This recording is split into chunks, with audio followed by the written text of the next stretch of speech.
Welcome back. Well, millions of Americans suffer from autoimmune diseases and inflammation, and the number of cases is on the rise.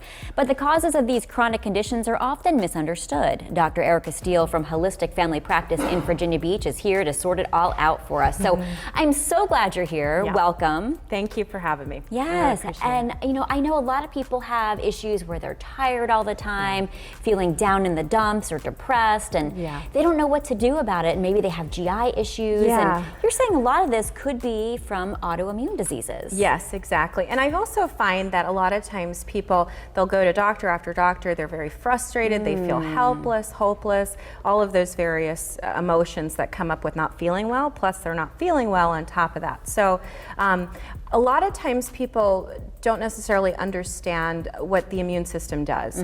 What it does is it connects self from non-self, or rather separates out self from non-self.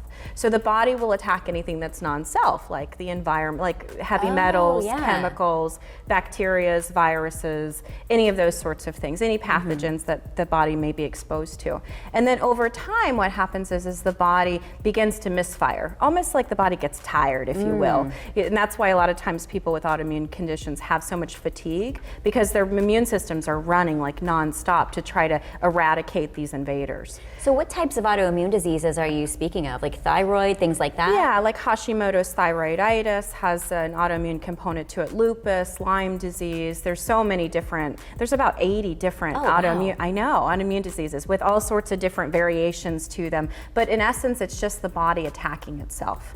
And so why does this happen, and how do you prevent it or treat it? So a lot of times people are talking about the understanding of the microbiome, meaning the bacteria. So we went from a period of time where, you know, our hygiene practices were not great, and then we went to like super clean with antibacterial everything. So what they're saying in the scientific studies are that we've kind of over cleaned ourselves, so we're not being exposed as children to all of the various bacterias that help the body to, you know, build a healthy immune system.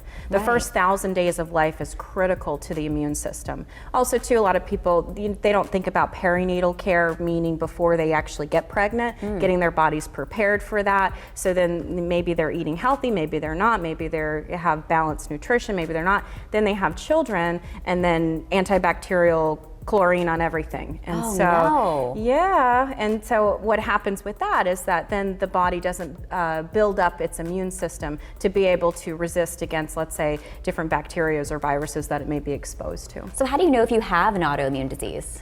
So we look at the immune system. So we look at like a CBC with differential, which is a blood work panel. But then we're also looking at various different immune system markers. So we're looking at like your HSCRP, your inflammatory markers, because inflammation is just a response to something in the body. So that's a key indicator to let us know that there's something underlying that's going on. We can look at organic acids profiles in terms of your small intestines, how that's doing, because again, majority of your immune system is housed in your digestive system. We also look at the large intestines too. We can see bacteria, viruses, candida, yeast, all different sorts of, you know. They can all cause inflammation. And so a lot of doctors I know don't look at the full body approach. Why is that important to do?